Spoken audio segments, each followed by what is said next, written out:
हम सभी सौभाग्यशाली, भाग्यशाली, पुण्यवान हैं। ना जाने हम कितना पुण्यवान हो, ना जाने ऐसा कौन सा कर्म किया होगा जो हमें मनुष्य जन्म मिला। मनुष्य जन्म मिलने के बाद जिस शासन का ये शासन मिला, और सबसे बड़ी बात, धर्म मिलने के बाद प्रभु महावीर की वाणी सुनने को, ये सबसे बड़ी बात, सबसे बड़ी बात। तो ये हमारी पुण्यवाणी है, ये हमारा सौभाग्य है जो हमें शुद्ध देव आराधना करने का सौभाग्य प्राप्त हो रहा है।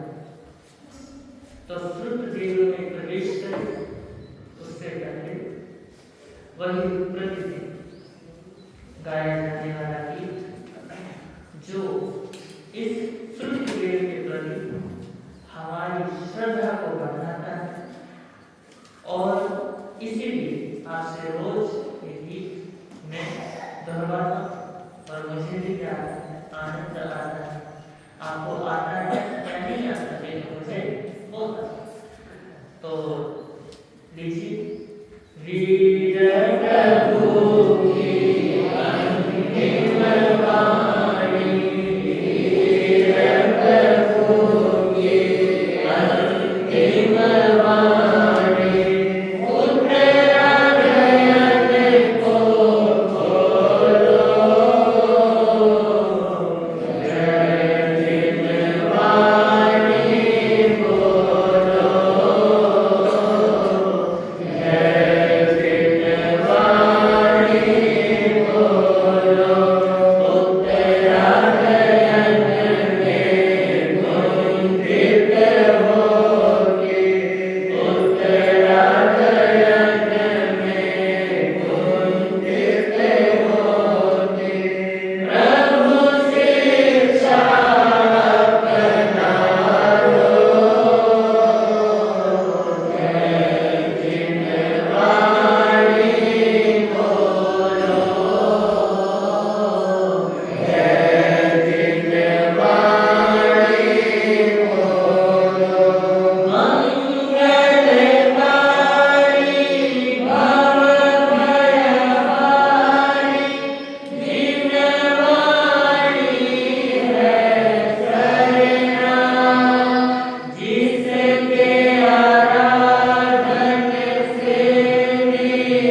अठ पवन माया हो सभी बुद्धि तनि गया पंचे वय समीयो तव बुद्धि आदिया ईरिया भाषे सरनारी उचारे सभी गिरिय मन बुद्धि वय बुद्धि काय बुद्धि अर्थ तेरा अर्थ समीयो समासेन क्रिया क्रिया दुवार संबंधेन कार्यम मायं जत उभयं आरम्भनेन कालेन मनेन शरणाय चाउकारणं परिशुद्धं सञ्जयतीरियं प्रिये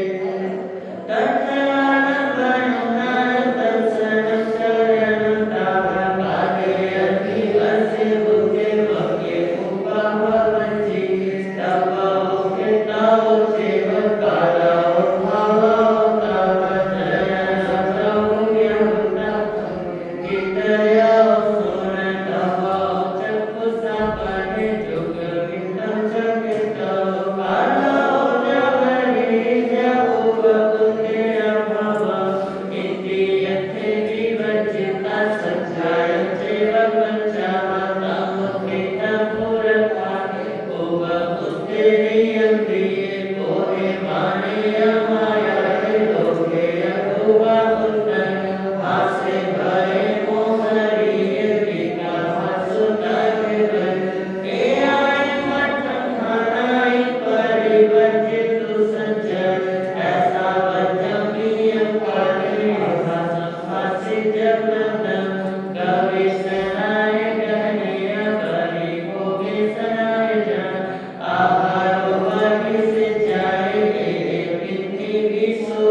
होता चले जाएगा, पहुँचते पहुँचते चला जाएगा, अंदर आते चला जाएगा। और इसकी यही क्या है, यही एक कंडीशन है। आपको कुछ करना नहीं है, जितना अंदर अहोभाव आता चला जाएगा उतना ही आपस प्रदेशों के साथ इसकी युक्ति, इसका जुड़ाव, इसका योग, इसका संबंध क्या होता चला जाएगा, बनता चला जाएगा। तो आज 24वां अध्याय है, अष्ट प्रवचन माता। ये मत सोचिएगा कि हमारी कोई माता है, आपकी तो केवल एक ही माता है और हमारी आठ माताएं।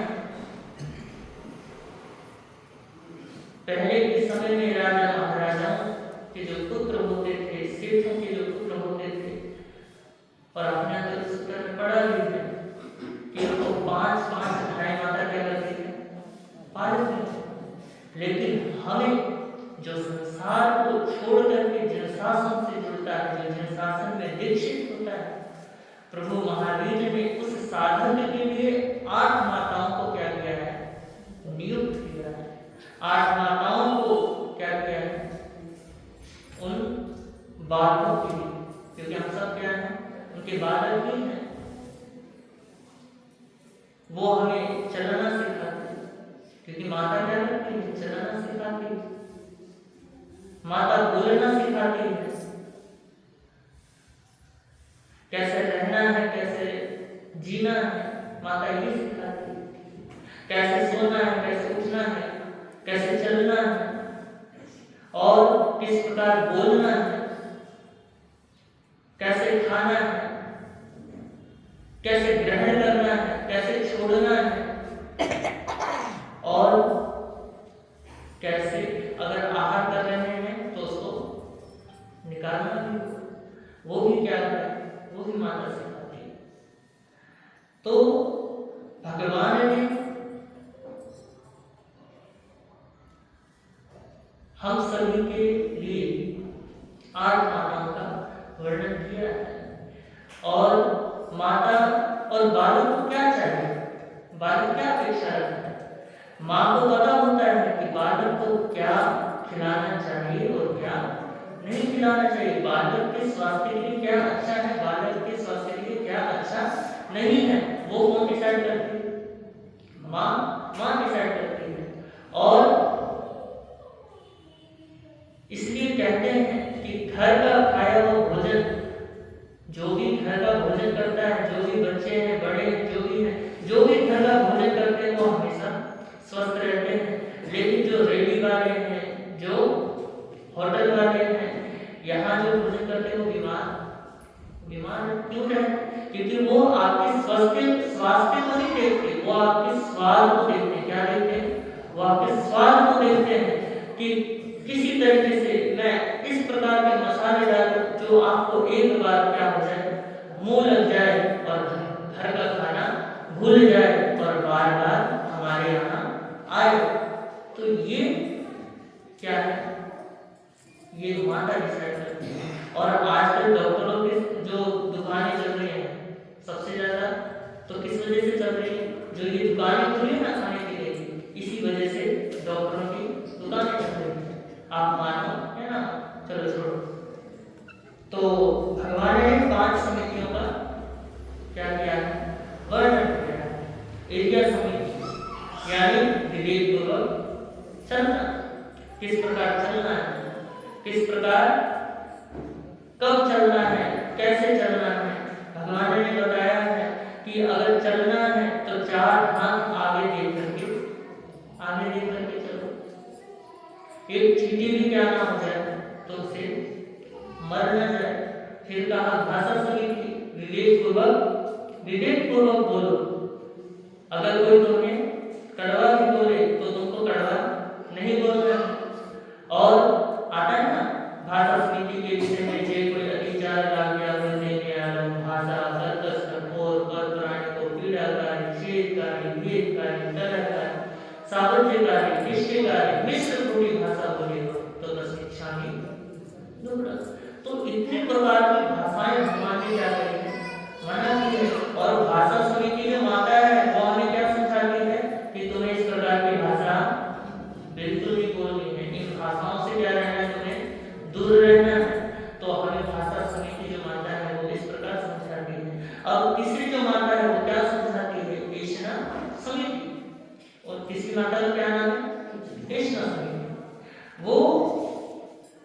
सिखाती हैं कि किस प्रकार कौन सा भोजन ग्रहण करना है, कौन सा भोजन ग्रहण नहीं करना है, क्या तुम्हारे लिए ठीक है, क्या तुम्हारे लिए ठीक नहीं है।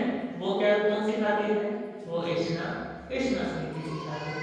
अब आता है चौथा आधार निक्षेपण समिति, यानी खान पान, शयन आसन आदि के लिए प्रयोग में आने वाले उपकरणों का सावधानी से क्या करना, उपयोग करना।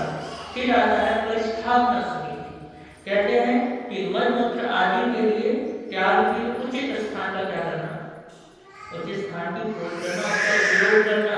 किस प्रकार अगर हमने खाया है तो उसको किस प्रकार कैसे निकाल, और शरीर के क्या कमाल की चीज है, सार क्या कर देता है, ग्रहण कर लेता है, और जो विसार है वो एक कोष्ठक में डाल देता है। और कई बार तो कहते हैं महाराज ऐसी बातें मत करो, क्यों ना करें बात, भगवान ने बताई तो माता क्या करती सिखाती। और किसी को 2-3 दिन से ना आ रही हो तो क्या होता है, डॉक्टर के पास जाते हैं, बोलते कुछ करो, कोई दवाई दो जिससे क्या हो जाए, अंदर का सफाई हो जाए। तो भगवान ने समझाया है कि किस प्रकार अगर तुमने आहार लिया है तो उसको भी क्या करो, उसको भी निकालो, उसको भी उसकी जगह पे छोड़ दिया। तो ये तो हुई 5 समितियां। और भगवान ने समिति और बुद्धि 2 बातें मतलब सम्यक समिति जो है, समिति का मतलब क्या है, जिसको सम्यक प्रवृत्ति है, सम्यक प्रवृत्ति को समिति कहते हैं। यानी जिस कार्य के अंदर शरीर का उपयोग हो, है, जिस कार्य के अंदर शरीर का उपयोग हो, यानी अगर तुमको कोई कार्य करना है तो प्रेम से क्या करो, इस शरीर का उपयोग करो। बोलना है तो समिति से बोलो, प्रेम पूर्वक बोलो। अगर तुम्हें चलना है तो प्रेम पूर्वक चलो। और जब आप प्रेम से चलते हो ना तो चाल में भी एक संगीत होता है। जब आप बोलते हो तो बोली में भी एक संगीत बजता है। तो हर चीज में क्या होना चाहिए, प्रेम होना चाहिए। और शासन का अगर कोई एसेंस है, कोई अंश है, कोई अर्थ है, कोई अगर उसका जो सार है तो वो है मैत्री। क्या मैत्री भाव। तो अब 3 बुद्धियां क्या कर रहे हैं, 3 बुद्धियां बतला रहे हैं, मनोबुद्धि, वचन बुद्धि और काय बुद्धि। मन बुद्धि यानी क्या हो जाना, गौण हो जाना। ये जो 3 बुद्धियां बताई है, मन का, वचन का और काय का, इनका डायरेक्ट संबंध किससे है, आत्मा से संबंध है। यानी मन बुद्धि यानी विचारों से क्या हो जाना, मौन हो जाना।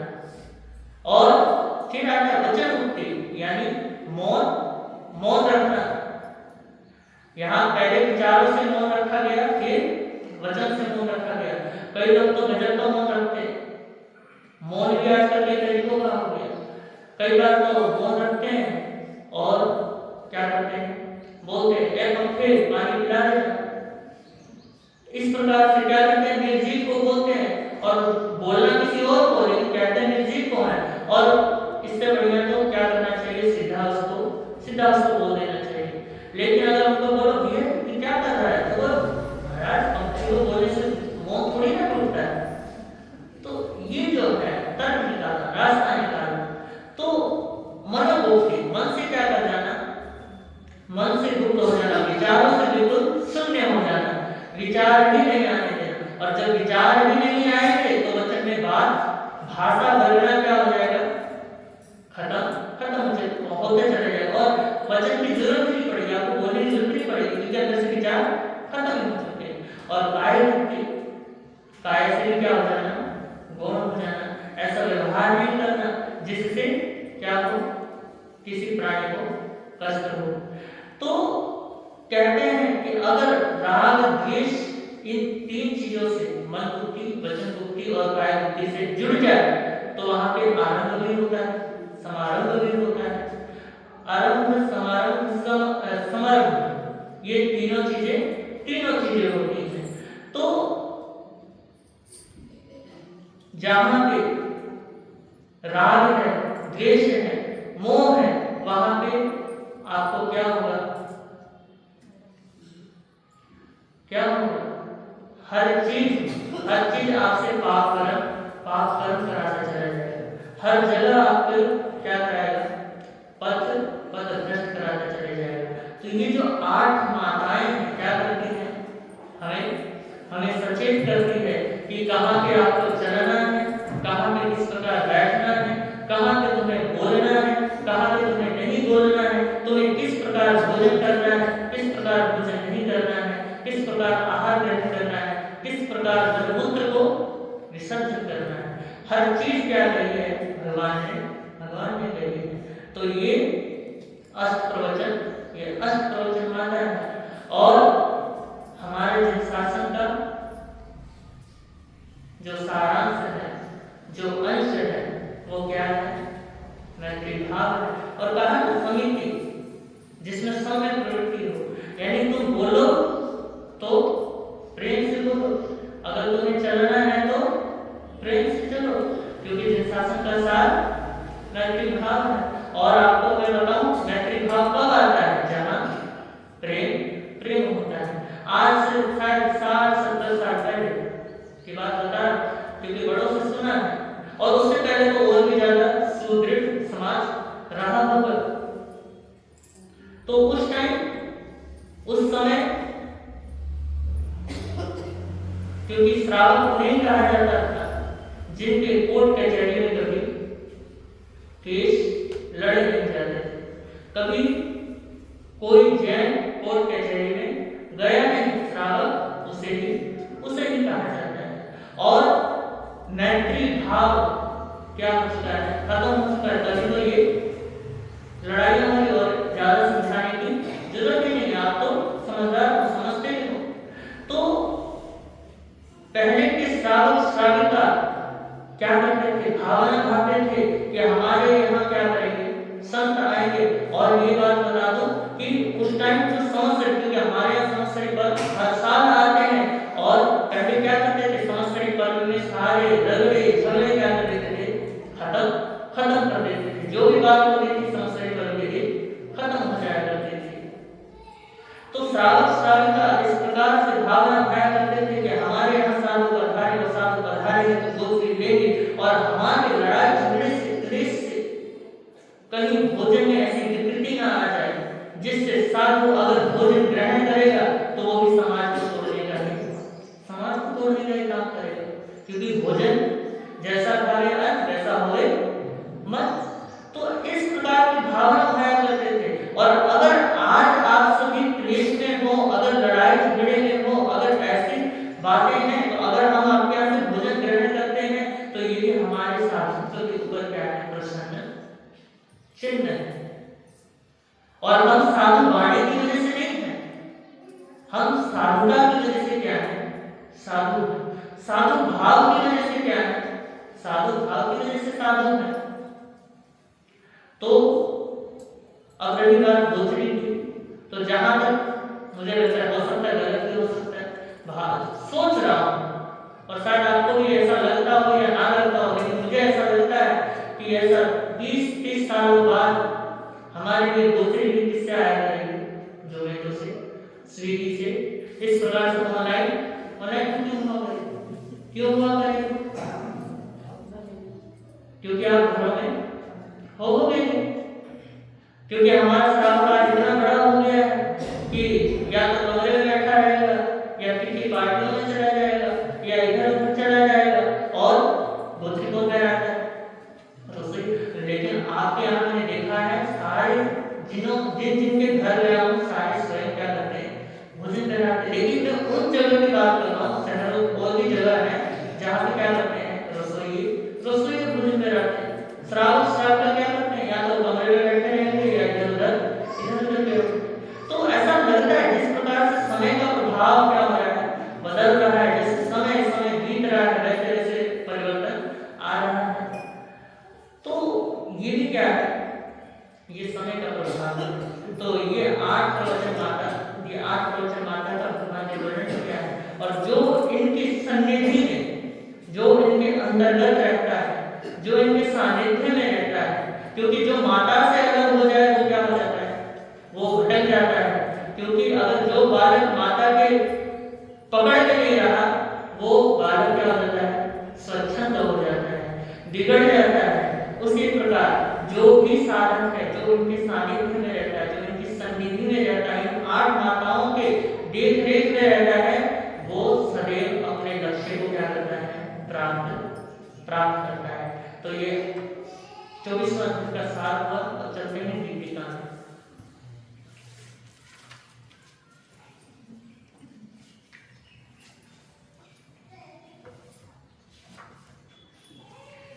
साधु के व्रत की सुरक्षा इनसे होती सर्वदा, अष्ट प्रवचन मात करके अशुद्ध से है अलविदा।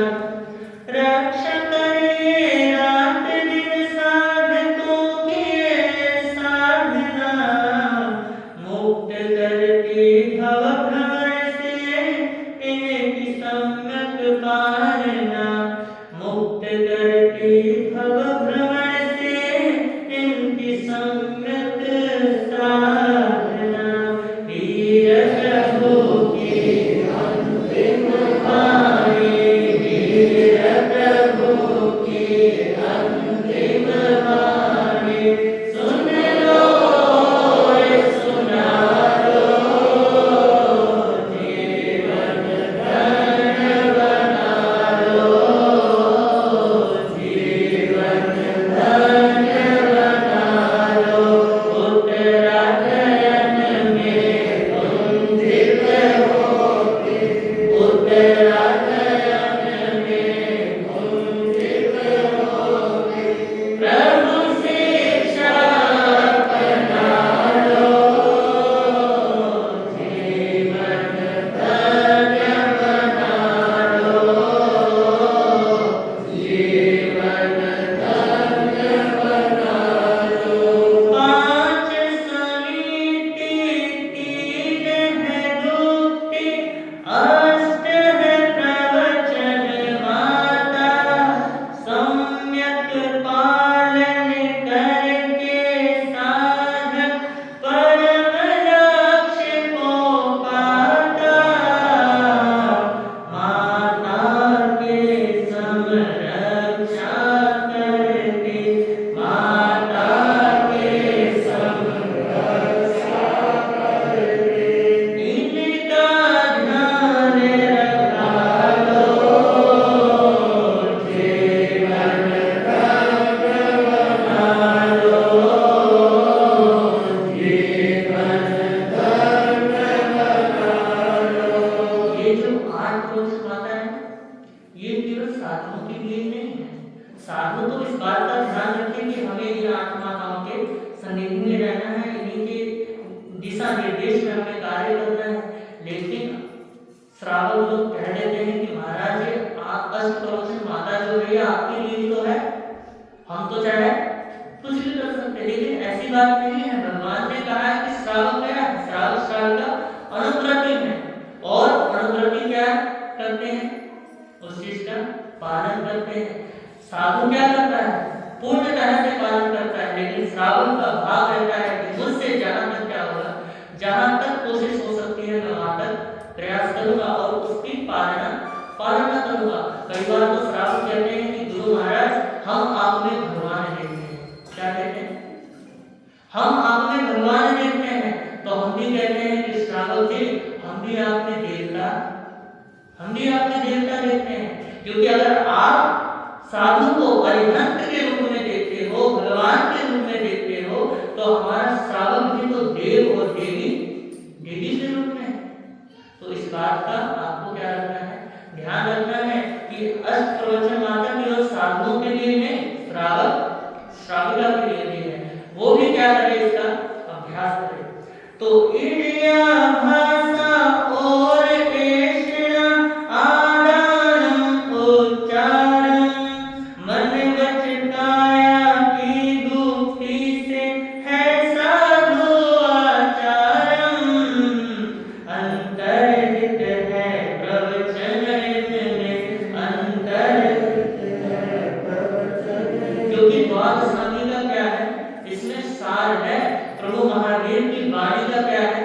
ये सार है। आप कुछ करो या ना करो, अगर आप इसकी पालना करते हो सम्यक प्रकार से तो मुक्ति का पद तो यूं ही मिल जाएगा।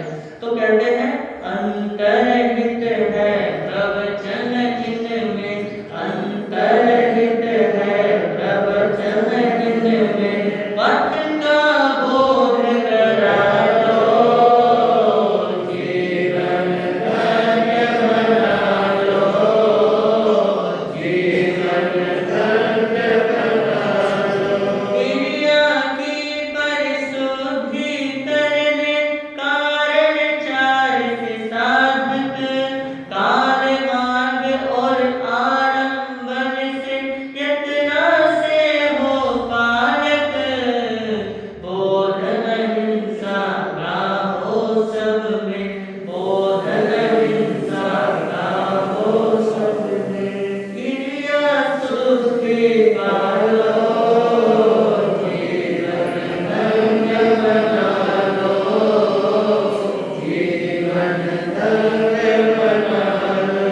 त्यागे साधक वाक चपलता, हास्य और भय विकथा, क्रोध मान माया भी त्यागे और लोभ विकलता, परिमित वाणी दोष रहित हो, हित मित वचन सजा लो, जीवन धन्य बना लो, जीवन धन्य बना लो।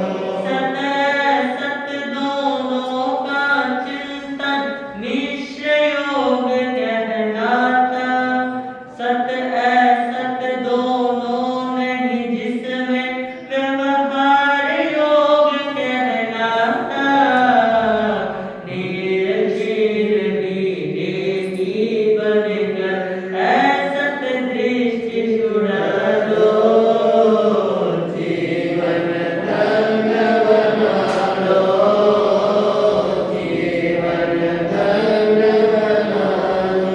मन वाणी और काया का गोपन दुखी कहलाता, अशुभ कर्म का निग्रह होता, जिन प्रवचन करवाता, संयम में निर्मलता आते, अयोगी बन चालो, जीवन धन्य बना लो, जीवन धन्य बना लो।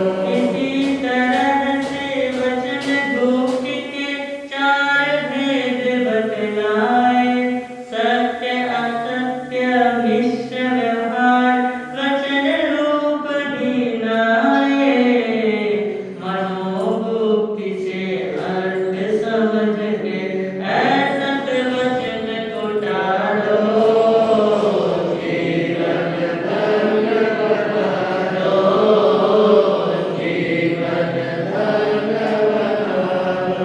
प्रवृत्ति रूप समिति जानो, निवृत्ति रूप है गुप्ति, चारित्र साधना की शुद्धि है, मुक्ति की है युक्ति, इनके सम्यक आराधन से, इनके सम्यक आराधन से, शायद दीप जला लो, जीवन धन्य बना लो, जीवन धन्य बना लो। नयन में गुंजित होके प्रभु शिक्षा बना लो, जीवन धन्य बना लो, जीवन धन्य बना लो। 25वां अध्याय। श्रीमद् उत्तराखंड सूत्र का जो 25वां अध्याय है उसका नाम है यज्ञीय, यानी यज्ञ से संबंधित, यानी दो भाई, एक का नाम जय घोष है, दूसरा का नाम विजय घोष है। दोनों बनारस के रहने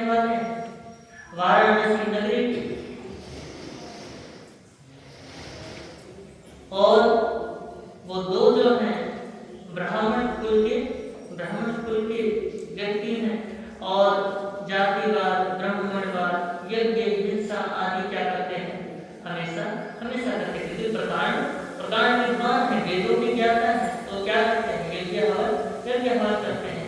तो एक बार जयघोष जो बड़ा भाई है वो क्या करता है, नहाने के लिए गंगा के तट पर पहुंचा, नहाने की तैयारी में लगा हुआ है, नहाने के लिए तैयार है।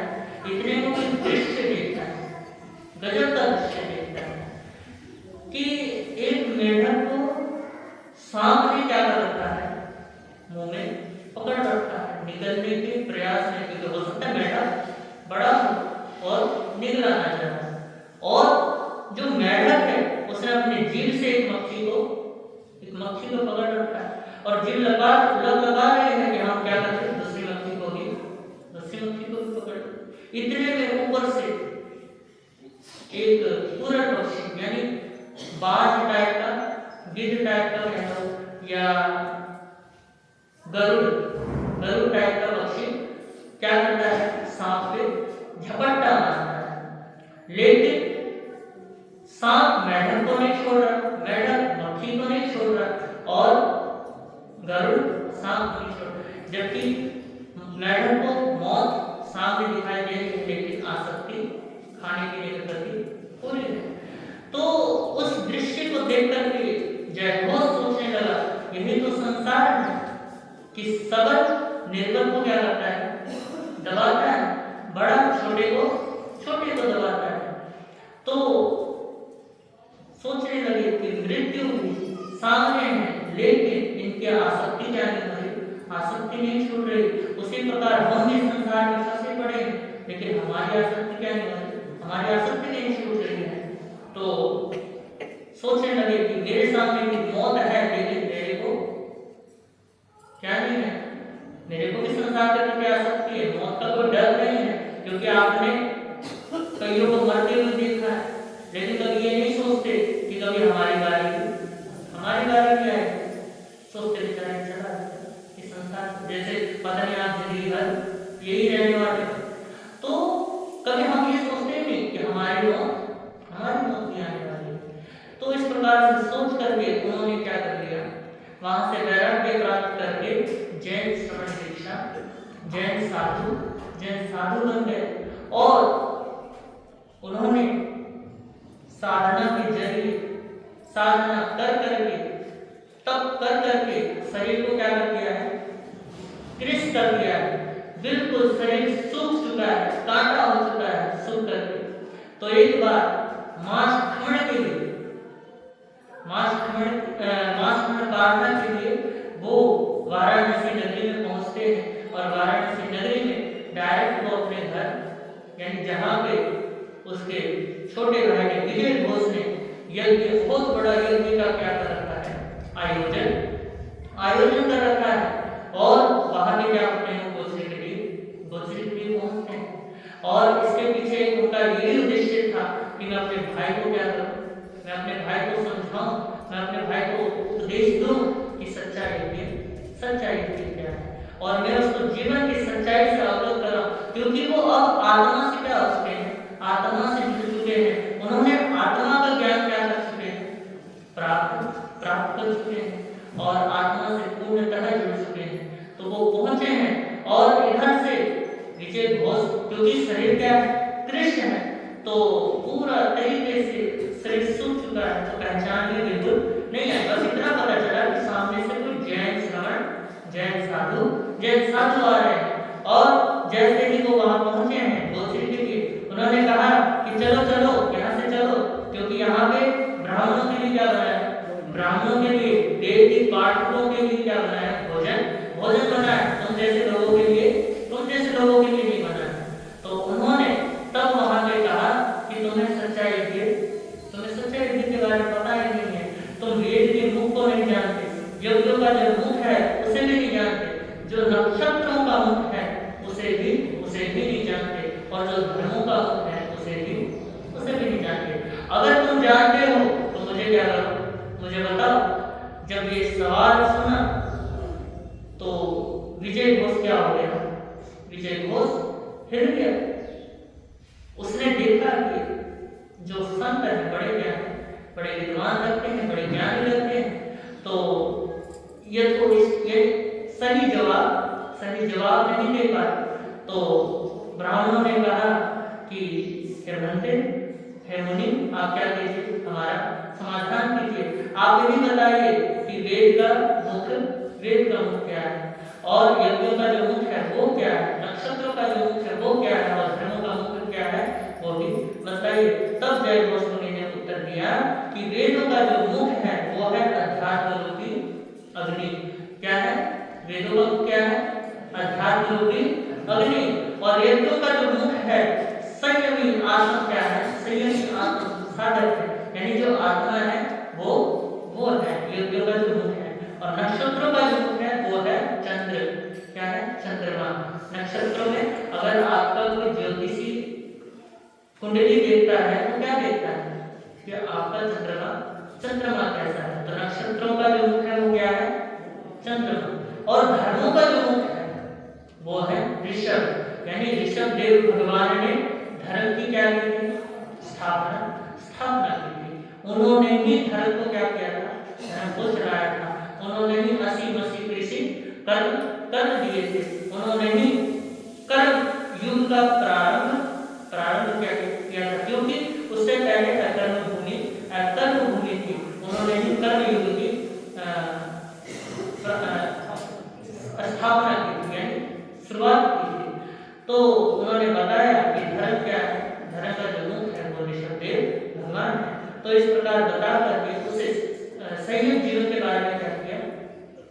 संयम जीवन के बारे में बताया, और संयम में क्या क्या चीजें आती हैं, श्रवण जीवन किस प्रकार श्रेष्ठ है उसके बारे में बताते हैं। और ये भी बताते हैं कि उस दिन मैंने बताया था कोई सिर मुंडाले तो कोई साधु नहीं बन जाता, कोई श्वेत वस्त्र धारण कर ले तो कोई साधु नहीं बन जाता, कोई मोल धारण कर ले तो कोई मुनि नहीं बन जाता, और कोई चिवर धारण कर ले तो कोई साधु तपस्वी नहीं बन जाता।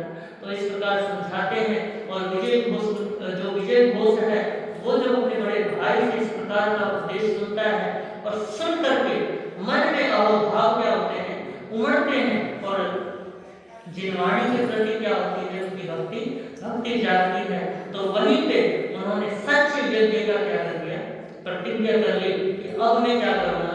सच्चा यज्ञ करूंगा। और उसके बाद वहीं पे जय घोष मुनि के द्वारा दीक्षित होकर के क्या होते हैं? दीक्षित होकर के दोनों भाई सिद्धि को प्राप्त होते हैं और जन्म मरण को खत्म करते हैं। तो यह इस अध्याय का सार है। अब चलते हैं गीता। साधु के व्रत की सुरक्षा इनसे होती सर्वदा। नहीं तो 24वां आ गया। 25वें मन के विकारों की सभी आहुति देना यज्ञ है। साधता जो आत्मा यज्ञ की वो तत्वज्ञ है। ब्रह्मव्रत से ब्रह्म होता श्रवण है संभाव से। शूद्र और क्षत्रिय होते कर्म के अनुभाव से। शूद्र और क्षत्रिय होते कर्म के अनुभाव से। वो समझाते हैं इसमें कि एक बात और समझाया कि व्यक्ति कर्मों के अनुसार क्या होता है, कर्मों के अनुसार जाति विशेष का होता है। यानी किसी व्यक्ति की पूर्णतः कोई जाति नहीं होती है। अगर व्यक्ति जैसे एक माता अगर किसी बालक के लिए लड़ती है तो वह एक छत्राणी है। अगर कोई माता अपने बालक को क्या करती है?